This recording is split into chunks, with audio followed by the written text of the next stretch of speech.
Jadi, kami merupakan pelajar Ijazah Sarjana Muda Keuangan dan Perbankan Islam daripada Universiti Utara Malaysia ingin membincangkan bersama-sama dengan anda tentang topik pentingnya perancangan persaraan.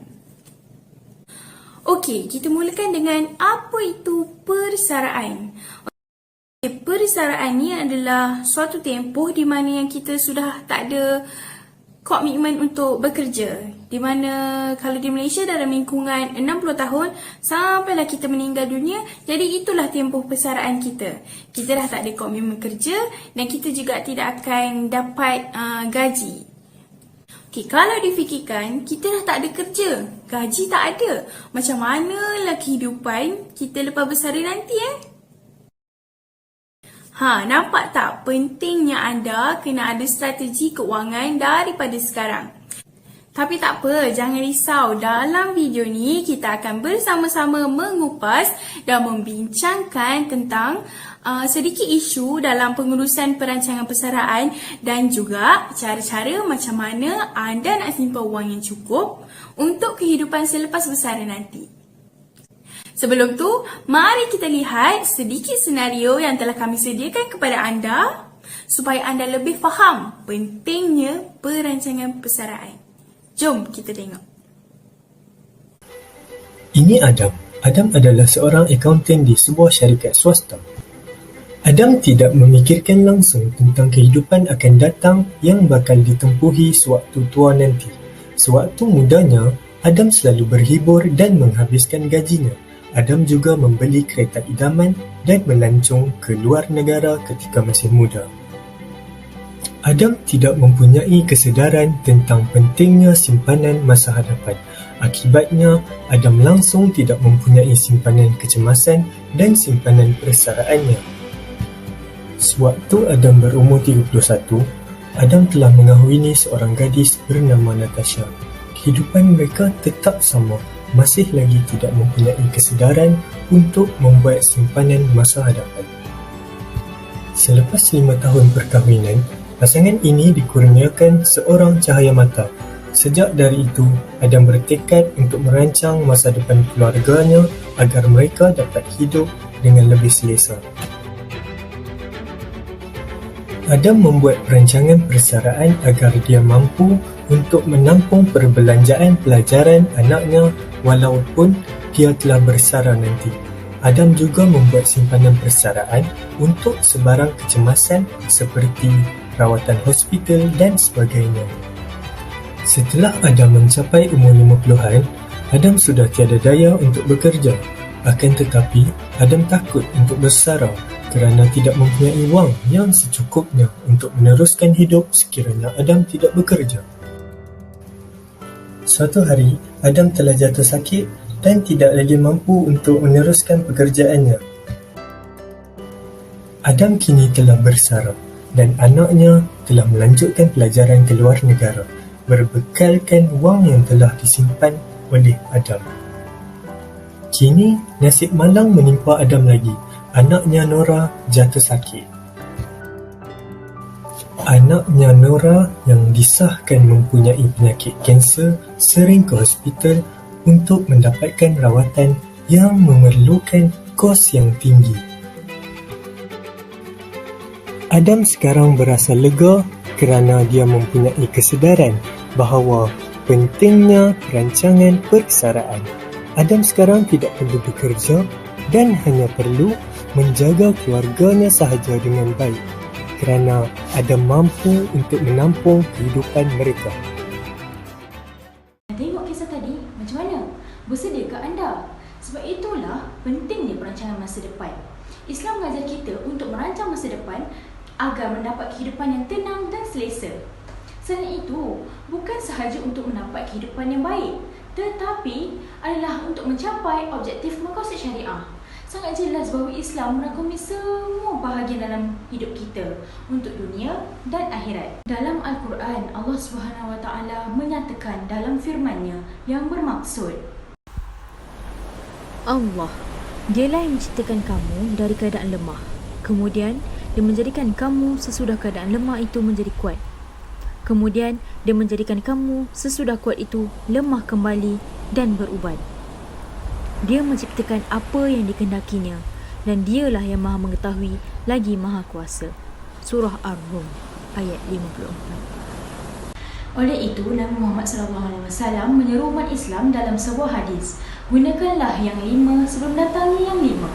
Masa mudamu sebelum datang masa tuamu, masa sihatmu sebelum datang masa sakitmu, masa kayamu sebelum datang masa miskinmu, masa kosongmu sebelum datang masa sibukmu, dan masa hidupmu sebelum datang kematianmu. Hadis riwayat Al-Hakim dan Al-Baihaqi.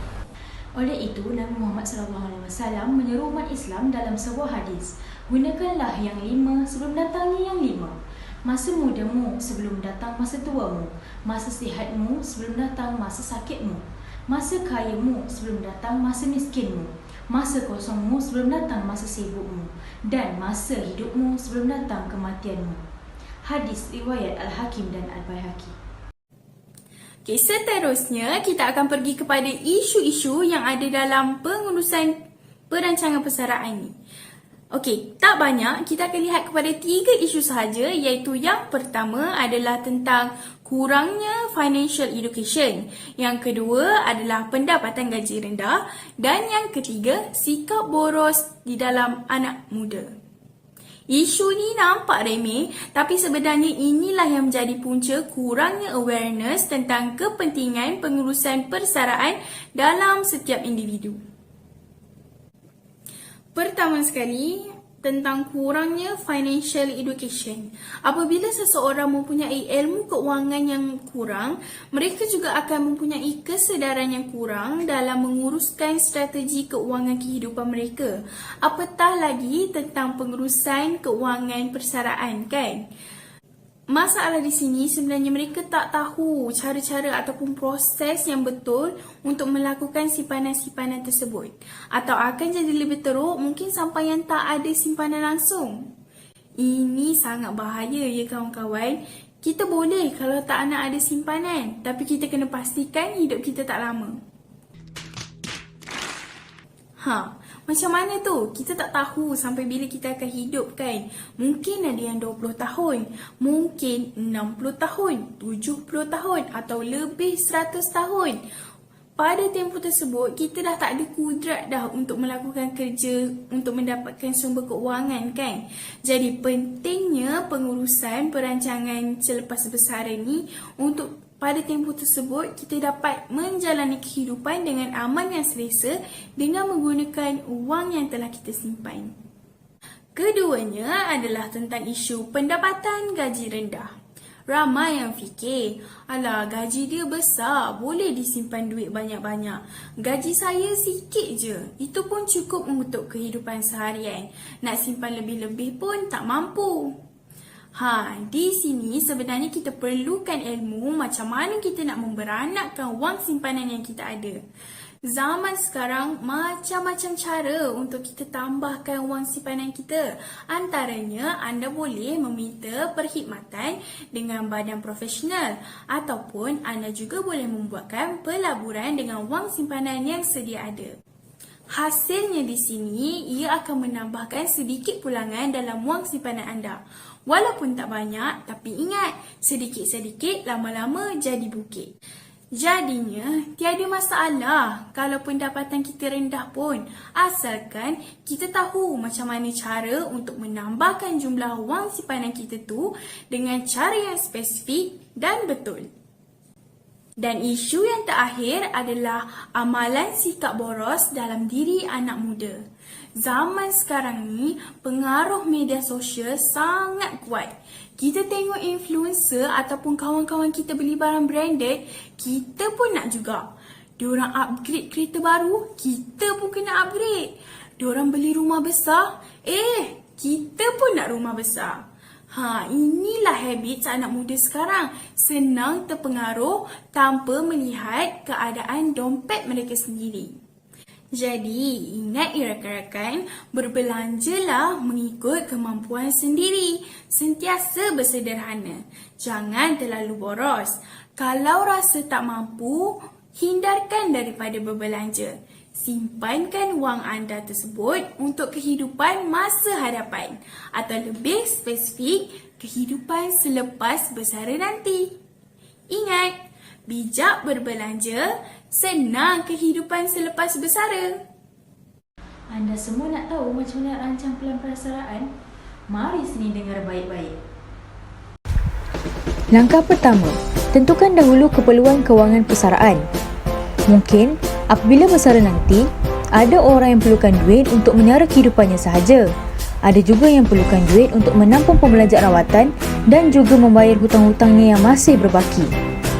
Ada juga yang perlukan duit untuk pembelanjaan-belanjaan besar seperti membina atau mengubah suai rumah, menunaikan haji, melancong dan menampung pembelanja anak-anak yang masih belajar. Kena ambil kira faktor-faktor sebegitu dalam menentukan keperluan kewangan apabila bersara nanti.